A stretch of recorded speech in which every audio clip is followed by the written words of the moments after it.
and here with day 12 of Easing Through the Holi-Daze. I am the founder and uh, organizer of the Healing Path Conversation series and Dancing with Ease Body Brain Balance.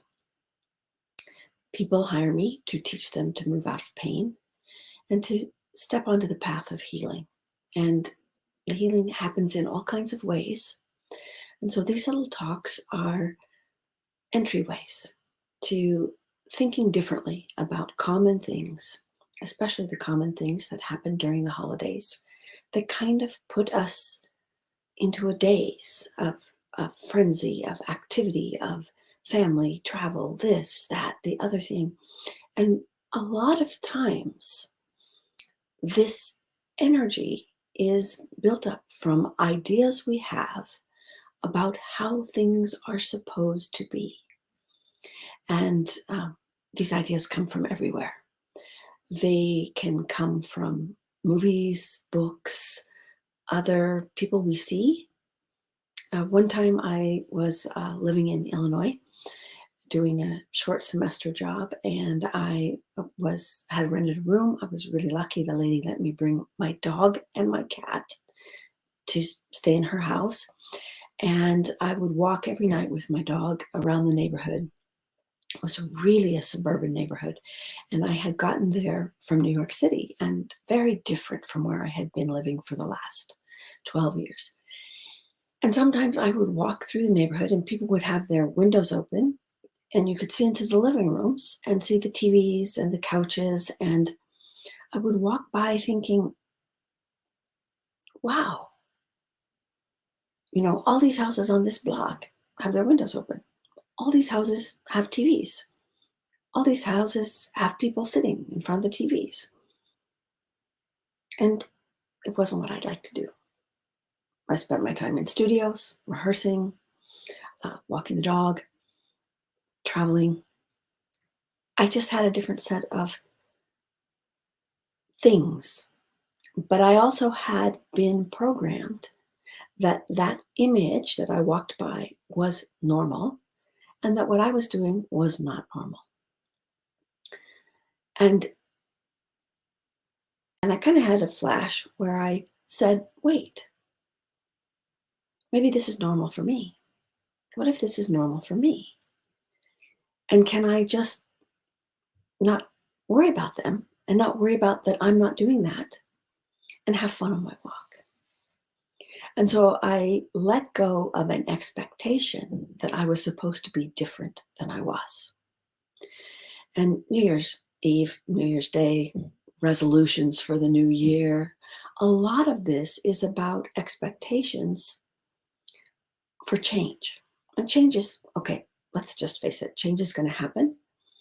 And it's pretty good if we decide which direction we want to change and we do a little directing into the changes we want to make.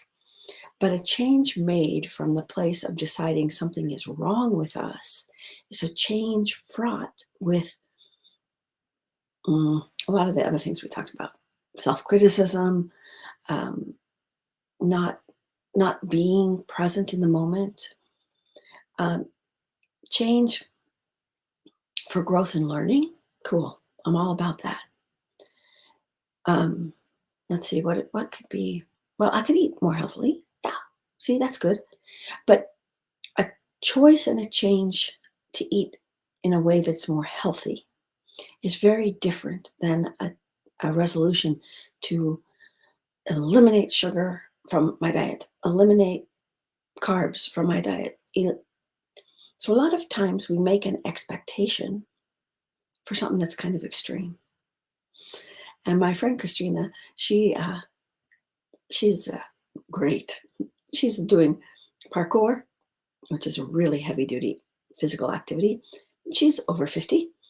I guess she's talking about granny parkour, but it's worth checking out on YouTube. But she's like, it's the first step. And yes, it is the first step. And what I say about expectations is, what about curiosity? Can I just be curious? What happens? I wonder what will happen if I decide every time I want a cookie then I'm going to have a piece of fruit. I wonder what will happen. And just explore. And because a lot of times, like a lot of stuff that you see, oh God, it's so funny what you see. Well, how long do your resolutions last? 2 days, 2 weeks, a month, and then you fall back into your old habit. Well, maybe your old habit isn't so bad. Maybe it is. But what if every time your old habit showed up, you said, oh, there's my friend. It's reminding me to check in with myself, to come back to myself. A lot of times our habits take us into the ozone. Uh, what do they call it? Stress eating, comfort eating. What if we learn other ways to comfort ourselves? What if we learn other ways to reduce our stress? What if when we come back to ourselves, something that used to stress us doesn't stress us anymore? It was our reaction to the idea, our expectation. When this happens, I expect myself to become stressed. We can cut down on the expectation, explore with curiosity, stay aware of what's happening, pay attention in the moment to what's happening. Then I think we can very easily move forward on our path to change and growth. So that would be day 12. We're on the downhill coming to 17. So I'll see you tomorrow. Take good care.